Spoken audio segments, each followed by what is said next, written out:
তাই বারে বারে ওই কদমে লুটিয়ে পড়ি, তার নিয়ামতের শুকরিয়া কেমনে আদায় করি। তাই বারে বারে ওই কদমে লুটিয়ে পড়ি, তাই বারে বারে ওই কদমে লুটিয়ে পড়ি, তাই বারে বারে ওই কদমে লুটিয়ে পড়ি, তাই বারে বারে ওই কদমে লুটিয়ে পড়ি। সকলে বলেন আলহামদুলিল্লাহ। আল্লাহ পাক যে এখনো সুযোগ হোক, সুবিধা হোক। আছেন কেন কোনটা আছে আসলে অনেক এখানে শিল্পীরা আছে, তো শুনবেন। মূলত এই স্টেজগুলো এখন আমি এই স্টেজগুলোর সাথে এই মুহূর্তে আমি একটু সম্পৃক্ত না থাকার কারণে অনেক গজল আছে যেগুলো মুখস্থ নাই, যেগুলো একসময় পারতাম এখন পারি না। তা আমি আমার মতো করেই একটা গাচ্ছি। আলহামদুলিল্লাহ, ঈদ যেহেতু চলে গেল, আমরা ঈদের একটা গজল গাইতে পারি, যেই গানটা আমরা সবসময় শুনি ঈদ আসলে, কি বলেন? এই কিন্তু আপনারা যেভাবে চুপচাপ বসে থাকেন, এখানে অনেক চমৎকার তেলাওয়াত হলো, অনেক সুন্দর গজল হলো, আপনারা সবাই চুপচাপ বসা। এই চুপচাপ বসা থাকলে যে কোনো পরিবেশনা দুর্বল হয়ে যায়।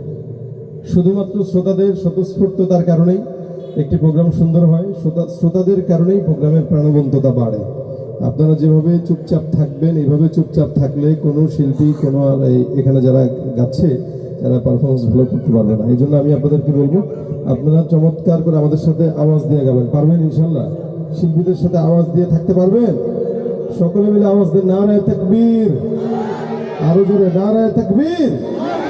আমি ঝিনেদার গর্ব, আপনাদের এলাকার গর্বিত সন্তান, আমাদের সঙ্গীত জগতের সকলের ওস্তাদ শ্রদ্ধেয় মরহুম আইনুদ্দিন আল আজাদ রহমতুল্লাহ আলাইহের এটি গজল দিয়ে শুরু করছি।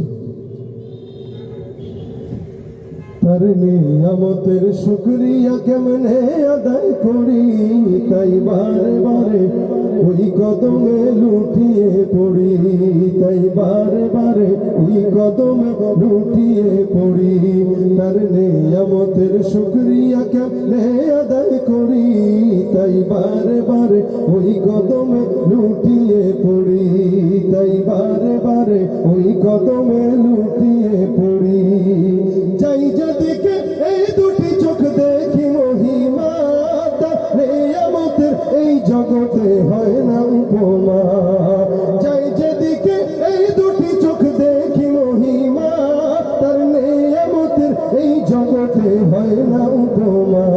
তাই দমে দমে এই জবানে সেই নামি সরি, তাই বারে বারে ওই কদমে লুটিয়ে পড়ি, তাই বারে বারে ওই কদমে লুটিয়ে পড়ি, তাই বারে বারে ওই কদমে লুটিয়ে পড়ি। খাদ্যহীনের দাও গো খাবার, দুঃখী জনের সুখ, রাত্রি শেষে আধার কেটে দেখাও আলোর মুখ। খাদ্যহীনের দাও গো খাবার, দুঃখী জনের সুখ, রাত্রি শেষে আধার কেটে দেখাও আলোর মুখ।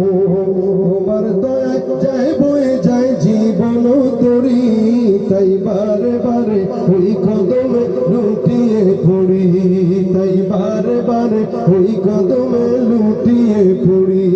তার নিয়ামতের শুকরিয়া কেমনে আদায় করি, তাই বারে বারে ওই কদমে লুটিয়ে পড়ি, তাই বারে বারে ওই কদমে লুটিয়ে পড়ি, তাই বারে বারে ওই কদমে লুটিয়ে পড়ি, তাই বারে বারে ওই কদমে লুটিয়ে পড়ি। সকলে বলেন আলহামদুলিল্লাহ। আল্লাহ পাক যে এখনো পর্যন্ত আমাদেরকে নিয়ামত দিয়ে টিকিয়ে রেখেছেন, বাঁচিয়ে রেখেছেন, আল্লাহ পাকের দরবারে শুকরিয়া।